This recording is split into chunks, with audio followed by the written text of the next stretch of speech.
Amém, boa noite. Amém? Graça e paz aos irmãos. Mais uma vez é uma alegria estar aqui com essa grande responsabilidade que é trazer a palavra de Deus. E gostaria de meditar com os irmãos nesse último domingo, do ano. Um dia bastante simbólico. Mas a verdade é que Deus já tem ministrado, desde o início do culto, muito na direção daquilo que a gente vai falar nessa noite. O Guilherme já projetou aí, as luzinhas, os negocinhos ali estão atrapalhando, mas o tema da mensagem de hoje é o paradoxo da cruz, ok?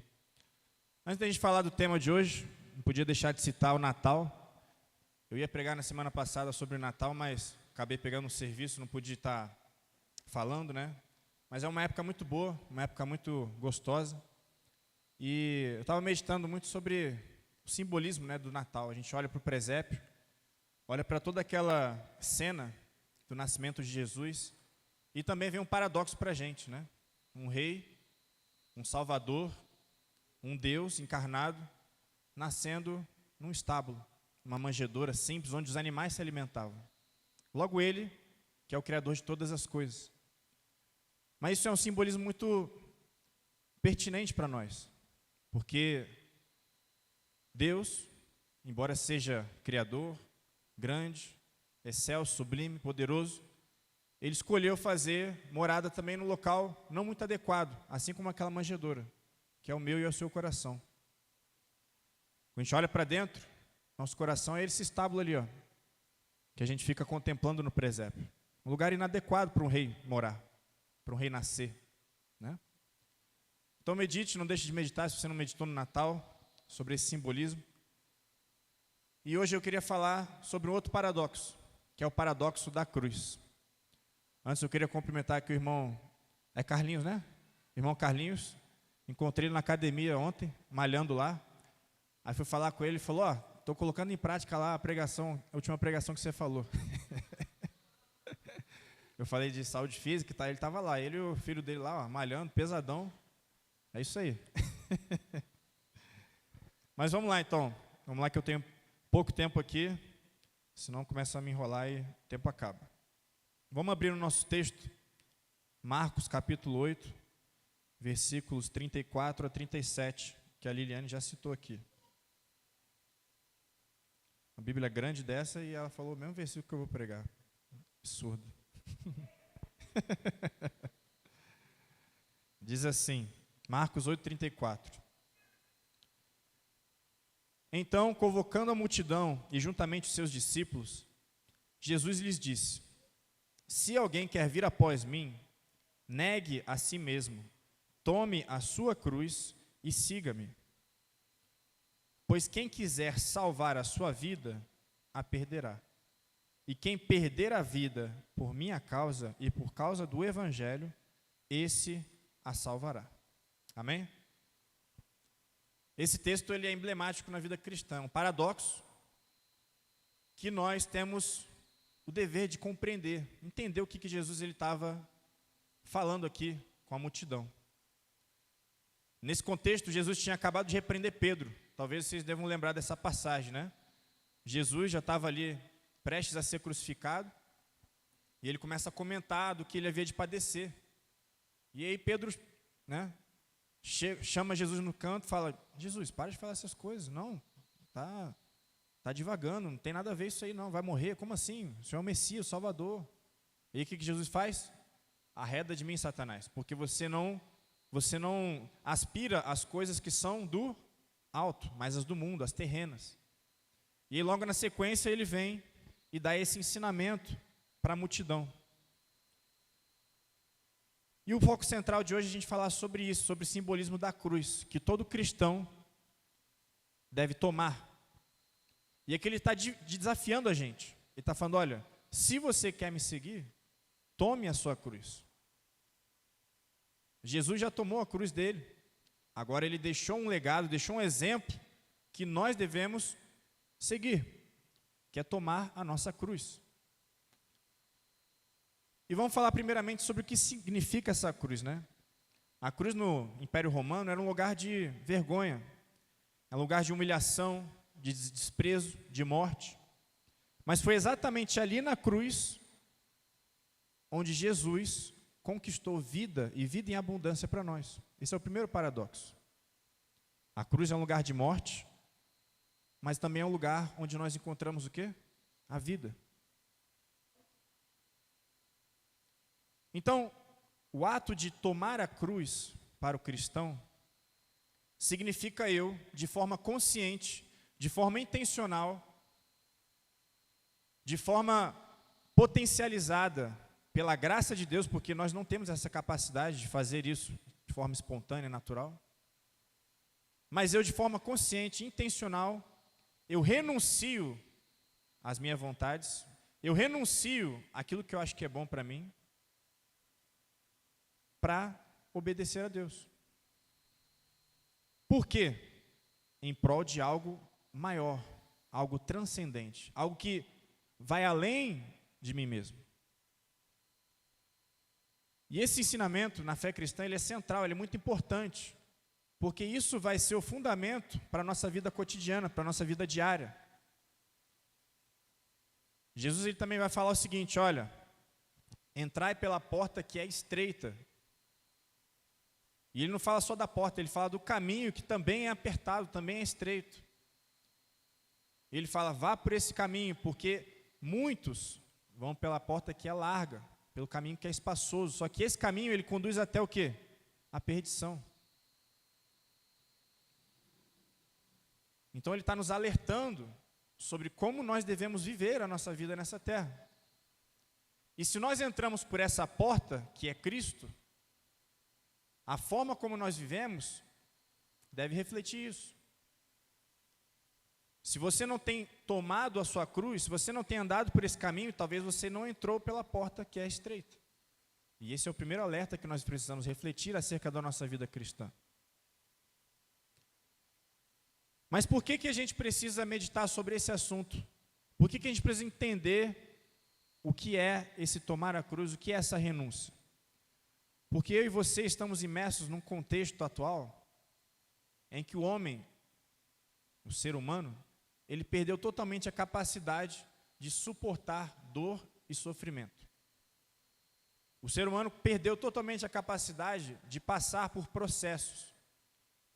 A gente se tornou, e nós estamos incluídos nesse contexto, a gente se tornou pessoas, nós nos tornamos pessoas que não suportam passar por qualquer tipo de sabor, por qualquer tipo de renúncia. A gente não gosta disso. Porque o nosso contexto colocou isso de forma inconsciente dentro de nós. Então nós precisamos primeiramente renovar a forma como nós pensamos, para que a gente possa cumprir esse mandamento, esse convite que Jesus está convidando a gente. Não adianta eu falar esse versículo, se você não entender que você precisa primeiramente corrigir diversos hábitos, diversos sofismas que já se instalaram na sua mente, devido ao contexto, à conjuntura que a gente vive. Então vamos lá. O homem não consegue mais suportar dor e nem tolerar o tédio, o ócio. Não consegue. Essa semana eu liguei para um amigo meu que acabou de ter um filho. O filho dele está com 3 meses, né? O primeiro filho dele. E a gente conversando e tudo mais. E não passou 2 minutos de conversa. Sabe qual foi o primeiro assunto que ele botou em pauta? Ele falou assim, tu pensa em fazer vasectomia? Eu falei, cara, aquilo me incomodou de uma forma profunda.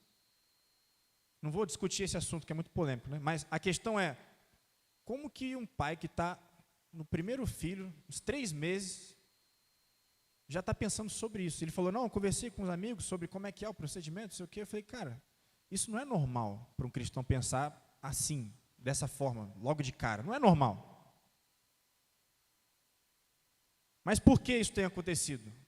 Porque esse tipo de pensamento, de mentalidade, que não vem de Deus, vem do mundo, ele entra na nossa cabeça e a gente não tem fundamento para combater isso.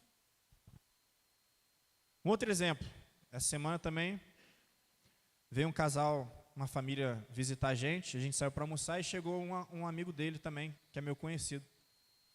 E eu já estou acostumado com isso, né? Mas no final do almoço ele virou assim para mim: e aí, quando é que você vai fechar a fábrica? E aí, né, ele tem uma filha e a mulher dele está grávida de gêmeos. E aí eu coloquei ele para refletir. Eu falei: cara, por que você pensou isso? Por que você me perguntou isso? E ele não sabia responder. E eu falei para ele: por que você me perguntou isso se a Bíblia diz que os filhos são herança do Senhor? Herança não é uma coisa boa?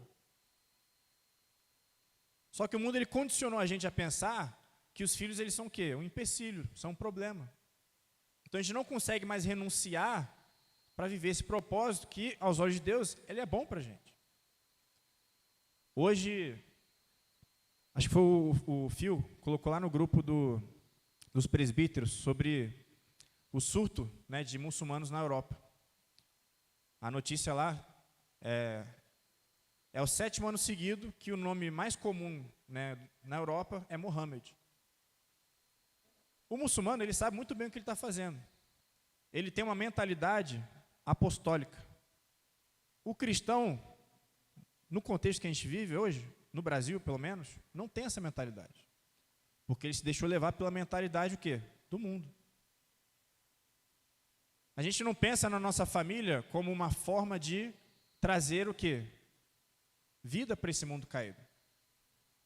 O muçulmano, ele está lá, renunciando, tendo uma cambada de filhos, criando família, criando comércio, para quê? Para impulsionar a fé dele. A gente não pensa assim, a gente escolhe pensar como o mundo pensa. Eu não estou falando aqui que você tem que ter 10 filhos, não é isso que eu estou falando. Mas você tem que refletir, porque esse tipo de pensamento vai entrando aos poucos, esses sofismas vão entrando aos poucos, e a gente vai tornando-se cada vez mais incapaz de quê? De renunciar. Porque a gente não quer tomar a nossa cruz, a gente não quer dar o braço a torcer. Só que quando a gente não faz isso, quando a gente não morre, a gente não produz o quê? Que foi produzido na cruz? Vida. Jesus, quando ele está anunciando também a sua morte, ele usa o simbolismo da semente. Ele fala: olha, se o grão de trigo caindo na terra não morrer, ele não pode dar fruto.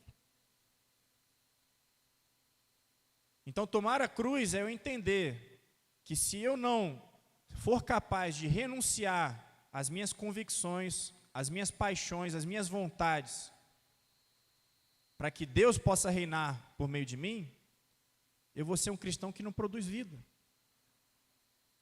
Eu vou ser uma vela que não dá luz.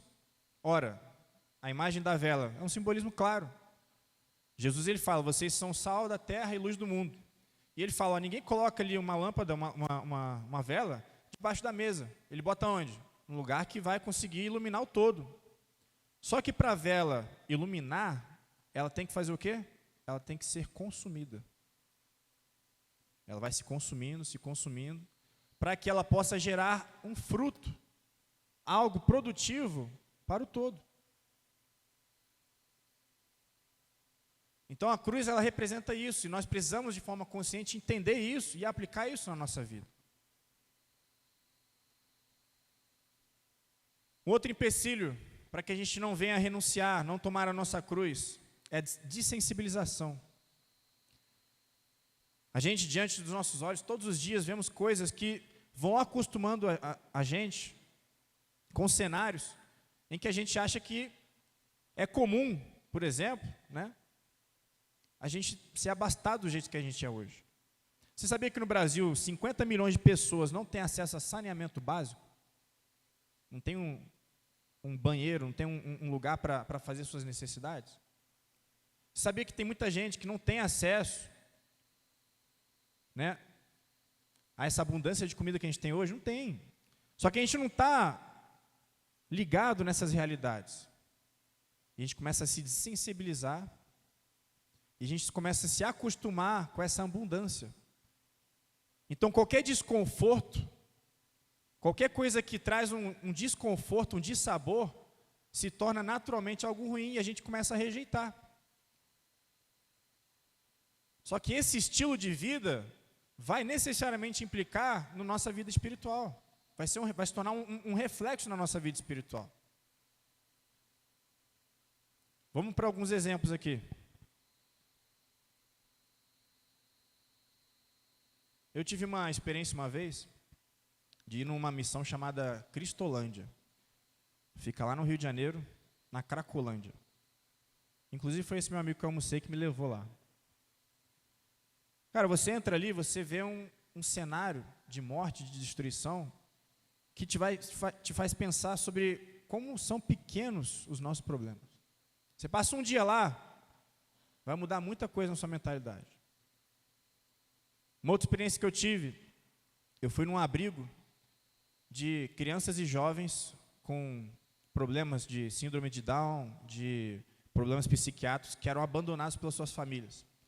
Quando eu morava em Brasília, isso. E a gente foi lá com um grupo de jovens da igreja, que era liderado por um casal missionário. Cara, metade do pessoal que entrou lá tinha que sair e começava a chorar.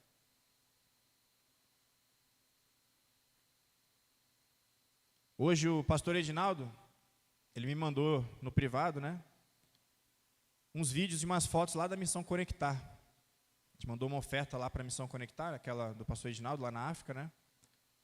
E você vendo a alegria daquele povo por ter um prato de arroz, agradecendo a Deus, dançando com alegria. E eu estava conversando com a minha esposa esses dias, né, refletindo sobre um vídeo que a gente viu.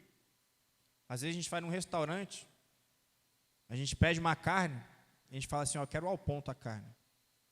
Aí a carne não chega no ponto que você quer. Você perde a noite. Né? Pô, a carne não veio no ponto que eu pedi.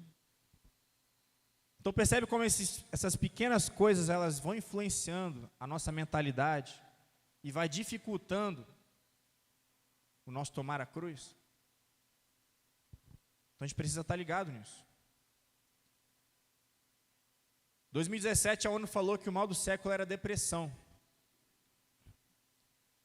Isso muito por conta do ser humano ter se viciado na famosa dopamina, né? Como a gente não consegue suportar a dor e o tédio, a gente se torna viciados naquilo que rapidamente traz solução para os nossos problemas. Então, se eu estou com fome, eu peço um iFood. Eu não preciso trabalhar, né, como nossos avós faziam. Se você parar um dia, eu parei para conversar com minha avó. Minha avó tem 8 filhos, né? E um dia eu cheguei para ela e falei, vó, como é que era na sua época? Ela falou, normal, a vida era boa. Mas você tinha 8 filhos, como é que era isso daí? Mas não era comum as pessoas terem esses problemas que a gente tem hoje, porque elas tinham um equilíbrio, né? Estava estudando um pouco esse tema, inclusive é um livro que eu vou recomendar para vocês, eu estava vendo umas resenhas dele, chama Nação Dopamina, é um livro de uma psiquiatra, e ela mostra exatamente como que a gente está viciado em dopamina, por meio de celular, por meio de rede social, por meio de videogame, por meio de pornografia. A gente condiciona a nossa mente a buscar por pequenos prazeres o tempo todo, e a gente não consegue parar. E isso vai gerando uma insatisfação, uma infelicidade, uma sensação de vazio cada vez maior. E é por isso que nas últimas 2 décadas, o índice de suicídio ele mais do que duplicou.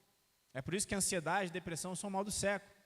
Porque as pessoas elas estão buscando o quê? O seu próprio prazer, o tempo todo. E quando você não tem isso saciado, você tem uma insatisfação, uma infelicidade tão grande, que ela não consegue ver sentido na vida.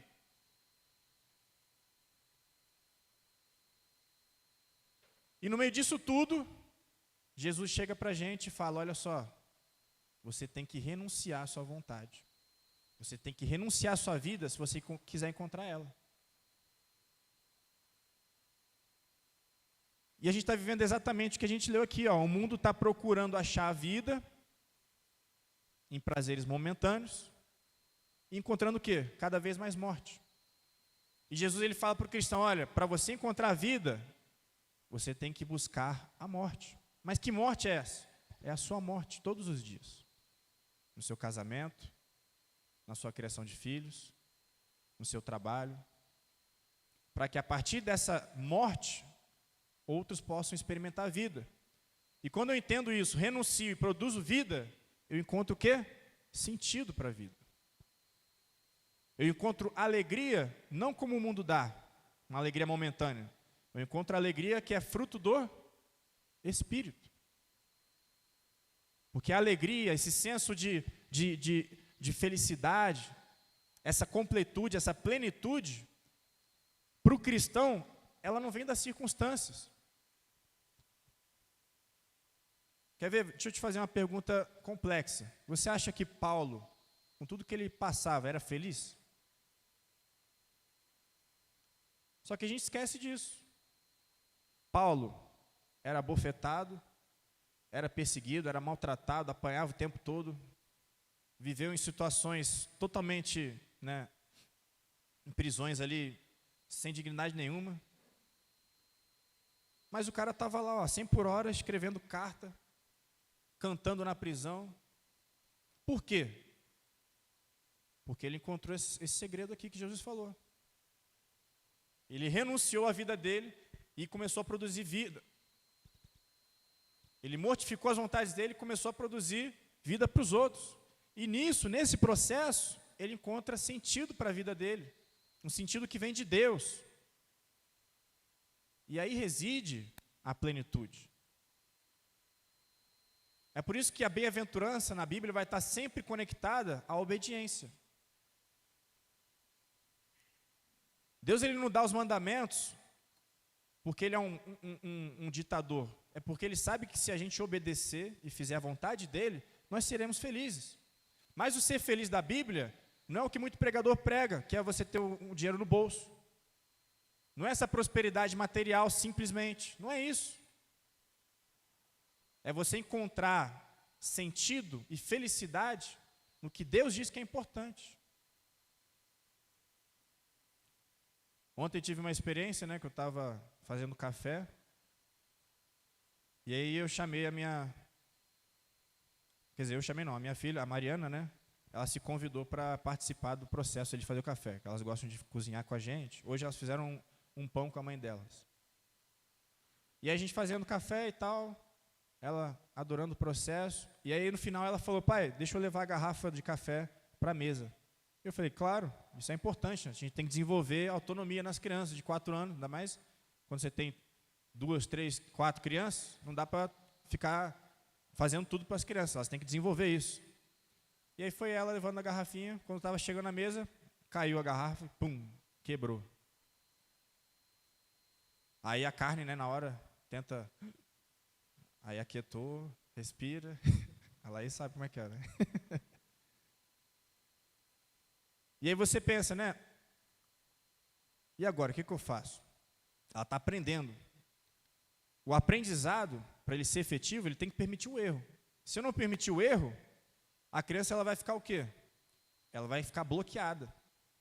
Se eu pegasse e gritasse com ela naquele momento, poxa, desatenta, por que você fez isso e tal? Nunca mais ela ia se propor a fazer aquilo.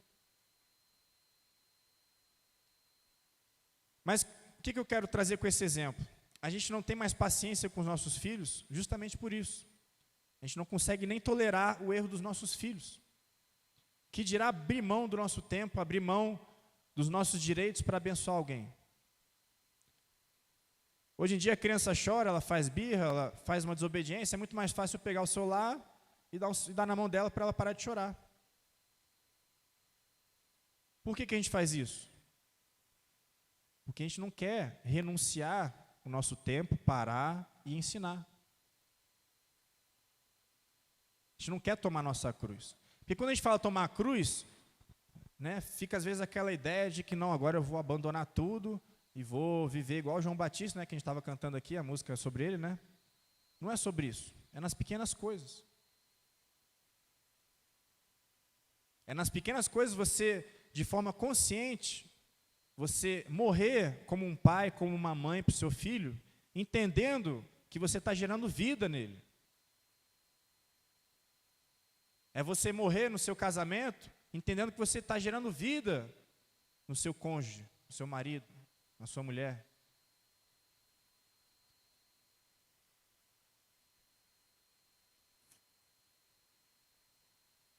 Então vou mandar aqui, que senão meu tempo vai acabar. Na verdade, já está acabando. Passa aí, ô Guilherme. Então a gente viu aqui como que o mundo encara a cruz e como que o cristão tem que encarar a cruz. O mundo ele vai rejeitar a cruz porque ele não quer viver em prol de algo transcendente, algo que está além dele. Ele quer viver para si. Ele está em busca dos prazeres do próprio umbigo. O cristão não pode entrar nessa mentalidade. Então, primeira coisa é a gente entender isso, para que a gente seja capaz de viver o que Jesus está convidando a gente para viver. Renovar o nosso entendimento para viver a vontade de Deus. Passa aí, Guilherme. A gente falou sobre o vício, né? A gente está numa geração extremamente viciada. O vício é qualquer comportamento que faz a gente buscar prazer repetidamente, mesmo sabendo que aquilo está nos prejudicando. Vou deixar uma lição de casa para vocês. Ó. Depois pega o celular, vai lá nas suas configurações e vê lá quanto tempo você usa de celular por dia. Os psiquiatras eles estão recomendando jejum de dopamina. Por quê? Porque isso traz infelicidade, traz vazio existencial e traz depressão e ansiedade. E falando sobre psiquiatra, tem um que eu gosto muito. Não sei se vocês conhecem, chama Viktor Frankl. Alguém já falou desse cara? O Viktor Frankl é um psiquiatra judeu que ele sobreviveu aos campos de concentração lá de Auschwitz. Ele saiu de lá com 25 quilos. E ele desenvolveu uma das terapias mais poderosas que existem hoje, que chama logoterapia, que é uma terapia baseada no sentido da vida. E ele fala o seguinte, olha só, a causa do vazio existencial do homem é baseada em 3 coisas. Primeiro, a vida não tem sentido, ou seja, se Deus não existe, a gente vive ao acaso e a gente está indo para o nada. Isso torna a vida sem sentido. Mas se Deus existe, a vida tem um sentido. E se Deus existe, eu devo a Ele, que é o meu Criador, obediência. Isso muda tudo. Mas é isso que o mundo prega, que a vida não tem o quê? Sentido. Já ouviram falar de niilismo? É o nada. A vida não tem sentido. Segundo ponto que ele fala, o ser humano é condicionado a fazer o que ele faz, ou seja, é fruto do meio. Isso tira todo o senso de responsabilidade do ser humano. Segundo ponto que ele fala. E o terceiro, ele fala que o homem foi feito para ser feliz. Aí é o desastre total, né? Todo mundo já viu aquela frase, né? Se te faz feliz, faça. Assinado o diabo. Você não foi feito para ser feliz no significado que o mundo ele fala. Porque a felicidade para o mundo são sensações, são prazeres momentâneos. A felicidade para o cristão é quando ele vê que a renúncia diária dele está gerando vida na vida de alguém. Isso é o combustível para ele renunciar, isso é o combustível para ele abrir mão, para ele dar uma oferta, para ele dizimar.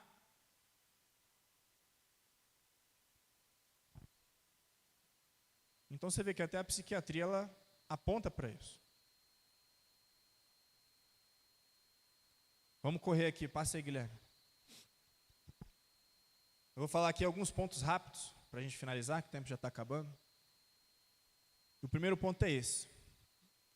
Se você e eu não estamos produzindo vida, provavelmente nós não estamos tomando a nossa cruz. Isso aqui é muito importante a gente levar essa reflexão para casa.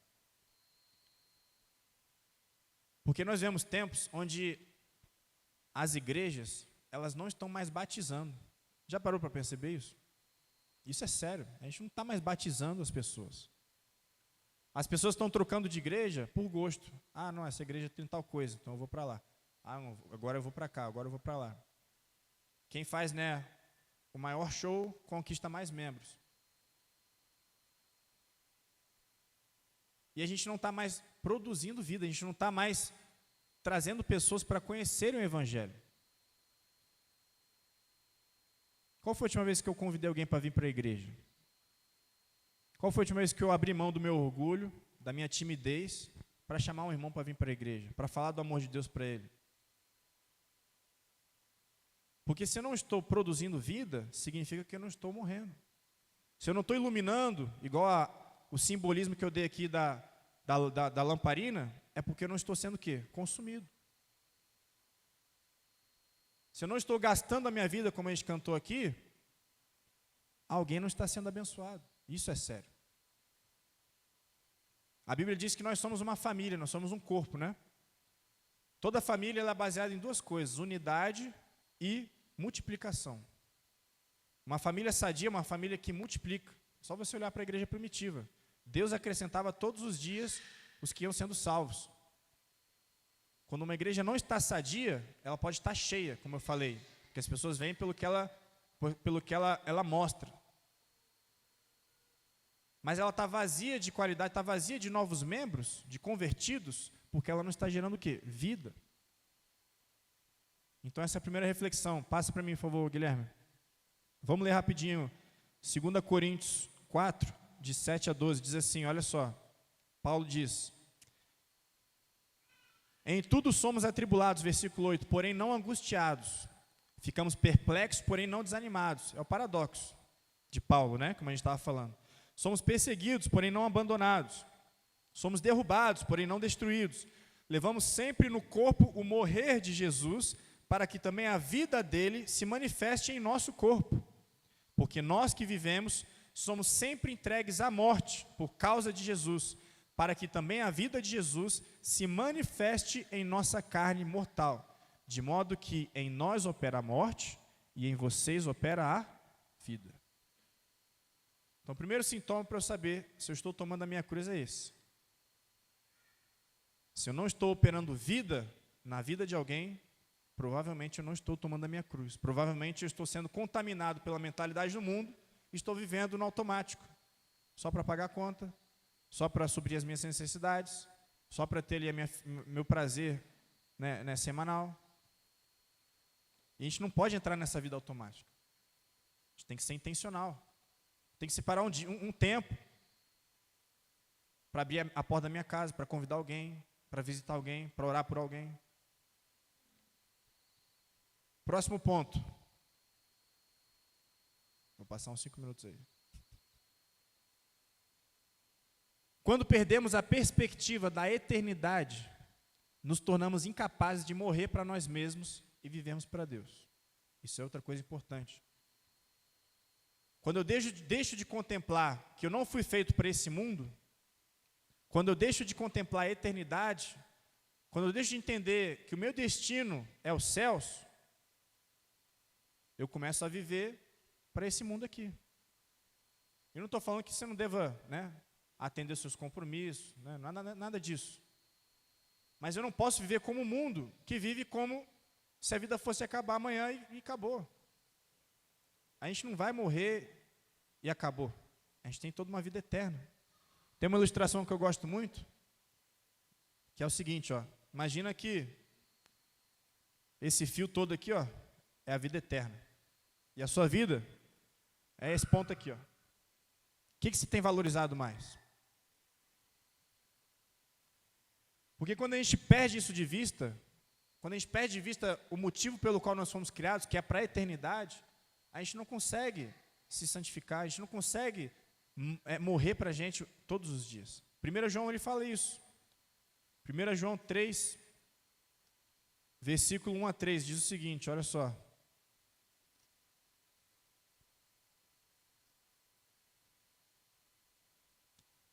Amados, agora somos filhos de Deus, mas ainda não se manifestou o que havemos de ser. Sabemos que quando Ele se manifestar, seremos semelhantes a Ele, porque haveremos de vê-lo como Ele é. E todo o que tem essa esperança, ou seja, aquele que espera em Cristo Jesus, nele purifica a si mesmo, assim como Ele é puro. Eu só vou me santificar, só vou mortificar a minha vontade, a minha carne, se eu viver todos os dias diante dessa esperança de que um dia Ele vai voltar. Quando eu perco de vista que eu sou um peregrino nessa terra, eu começo a viver uma vida onde eu não quero renunciar, eu não quero tomar a minha cruz. Porque isso só vai me fazer perder tempo. Isso só vai fazer com que eu perca o foco naquilo que importa para mim, que é o aqui e agora. É aquela venda que eu quero fazer agora, aqui e agora. E eu não posso parar para orar pelo irmão que está do meu lado. Então eu não posso perder de vista a eternidade.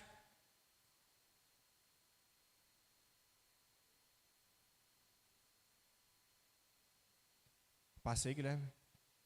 Volta ali. Essa frase do C.S. Lewis eu gosto muito. Ele diz assim, tudo que não é eterno é eternamente inútil. Tudo que eu faço, eu tenho que fazer com um senso de que eu estou fazendo aquilo para a eternidade. Meu trabalho, a minha família, até meu lazer, tudo que eu faço tem que ser com um senso de eternidade, senão se torna eternamente inútil. Paulo ele diz, olha, se vocês vivem, se Cristo é para vocês motivo somente para esse mundo, só para aqui e agora, só para pedir, só para saciar os seus problemas, ele fala que você é o mais miserável dos homens. Se a religião, se o congregar só serve para eu atender às minhas necessidades e nunca para que eu possa renunciar às minhas vontades, minhas necessidades em prol de alguém, eu estou vivendo um evangelho furado. Estou vivendo uma mentira. Então isso é muito sério. Pare e reflita se a sua vida está gerando vida na vida de alguém. Se não, o convite hoje é esse. Tome a sua cruz, negue-se a si mesmo e me siga. Vamos finalizar para não extrapolar o tempo. Passa aí, Guilherme. Então, como eu falei, hoje, último domingo do ano, e é normal a gente fazer planos, né? Eu preguei aqui sobre nós consagrarmos, o nosso ano, todas as áreas da nossa vida ao Senhor. E em 2025, é muito importante que, se você deseja viver a vontade de Deus, você tenha isso em mente. Que o centro da vontade de Deus, ele é bom, perfeito e agradável na ótica de Deus. O que a gente ouve às vezes nesse versículo, é boa, perfeita e agradável, a gente acha que isso, a vontade de Deus vai trazer sensações boas para a gente. Vai trazer coisas boas para a gente. Qual era o centro da vontade de Deus para Jesus Cristo? Era que ele morresse. Qual era o centro da vontade de Deus para Paulo? É que ele passasse muita peleja para pregar o evangelho para os gentios. Então, cuidado com esse sofisma de achar que a vontade de Deus para a sua vida é te dar uma vida mansa, uma vida tranquila. Não é isso. Não é esse o convite do evangelho. O que Deus tinha para te dar, ele já deu, que é salvação e vida eterna. A sua vida a partir de agora é para apontar para isso, para ser grato a isso. E nisso você vai encontrar felicidade. É nessa renúncia que você vai encontrar felicidade. Não é procurando Deus para você ter o seu bolso cheio. Não é procurando Deus para resolver os seus problemas. Não é só isso. A gente tem que romper dessa fase e amadurecer e tomar a nossa cruz para ser discípulo. Perceba que Jesus estava falando ali com a multidão. A multidão, ela representa um nível de maturidade na fé.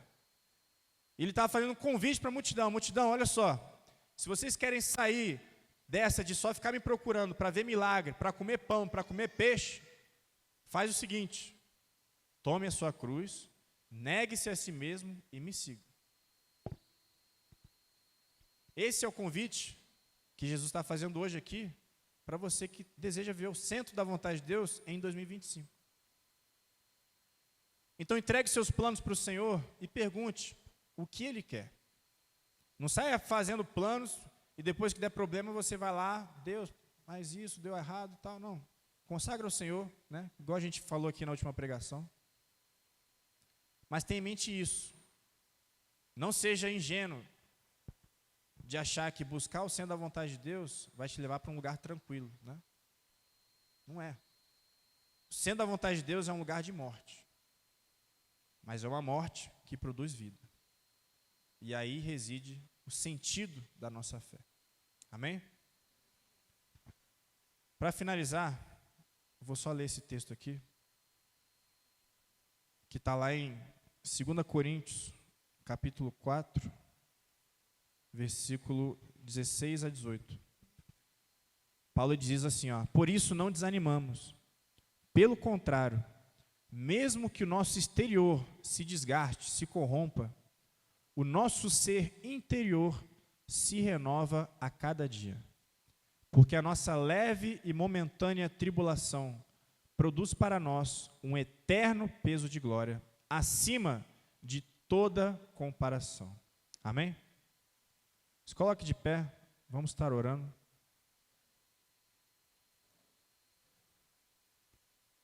A gente falou muito sobre isso, a gente cantou sobre isso. E agora, de forma intencional, eu quero que você realmente reflita sobre isso. Reflita sobre a sua vida, a forma como você tem vivido para o Senhor. Será que nas minhas pequenas ações, nas minhas pequenas condutas, eu tenho buscado morrer para gerar vida? Quem que eu abençoei em 2024?